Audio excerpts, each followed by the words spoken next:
Bonjour à tous, ravi, de vous présenter cette masterclass sur les commotions cérébrales. Merci à Full Physio pour l'invitation. Je m'appelle Hugo Delrabal, je suis masseur kinésithérapeute, du sport dans la Drôme. J'ai exercé pendant 5 saisons en tant que salarié pour le club de rugby local, le Valence Roman Drôme Rugby en Pro D2. J'ai également fait 2 saisons avec Saint-Vallier, également dans ma région, en Pro B. L'expérience du rugby m'a obligé à beaucoup investiguer sur les commotions cérébrales. C'était une pathologie qu'on rencontrait régulièrement, donc je devais la prendre en charge. Donc c'est une expertise que j'ai développée au fil de plusieurs années et dont on va parler aujourd'hui. Si on veut parler des commotions cérébrales et essayer de les résumer simplement, je vous propose d'aller voir cette référence bibliographique qui est la dernière conférence de consensus de 2022, qui a fait l'objet d'une étude, approfondie en 2023. Dans cet article, vous trouverez énormément d'informations sur les commotions cérébrales. Ça va de la définition au diagnostic sur le terrain, en dehors du terrain, mais également la rééducation et tous les critères de retour au sport par la suite, les moyens de prévention et puis une discussion sur, tout ce qui est le pronostic à long terme. Ça fait vraiment débat en ce moment et c'est ça qui fait que la commotion est en plein milieu de l'actualité en ce moment. Si on veut définir qu'est-ce qu'une commotion cérébrale, en fait, ça a été défini dans le sport comme une lésion traumatique causée par un choc, direct au cou ou à la tête qui entraîne, par, transmission une force impulsive au cerveau, qui se produit lors de l'activité sportive.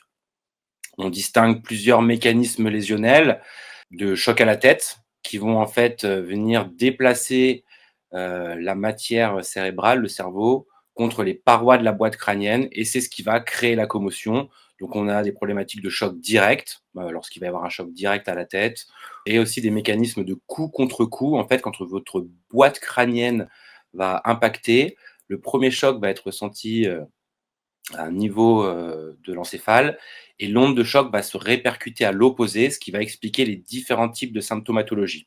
Lorsqu'on subit une commotion cérébrale, en fait, c'est une altération, de courte durée des fonctions neurologiques qui va se résorber spontanément. Les symptômes vont, évoluer, favorablement la plupart du temps, au cours du temps. Ça va prendre quelques minutes à plusieurs heures. Les symptômes cliniques, en fait, révèlent plutôt, une perturbation fonctionnelle plutôt que des lésions structurelles. C'est-à-dire que quand vous subissez une commotion cérébrale, c'est pas vos neurones qui vont être atteints, mais c'est, une décharge ionique dans le cerveau qui va se produire et qui va provoquer toute la symptomatologie. C'est pour ça qu'à l'imagerie, en aigu, lors de premiers épisodes de commotion cérébrale, on ne verra rien. C'est donc du coup pour ça que l'imagerie en urgence n'est pas recommandée, que ce soit une IRM ou un scanner. Les imageries positives, vous allez plutôt les obtenir chez des personnes qui ont subi de nombreuses commotions cérébrales durant leur carrière, chez les anciens sportifs et c'est eux qui vont présenter à l'imagerie, pour le coup, vraiment une atteinte, une dégénérescence des neurones que vous pourrez voir avec du tissu cicatriciel, au sein de l'encéphale.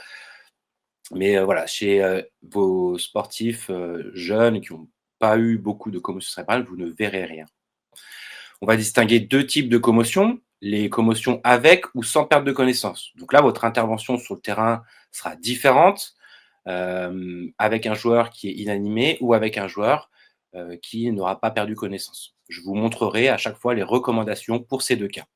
Comme je vous l'ai expliqué, la résolution des symptômes, dans la plupart des cas va être rapide, mais dans 10 des cas, vous allez avoir une persistance des symptômes au cours du temps. C'est ce qu'on appelle le syndrome post-commotionnel.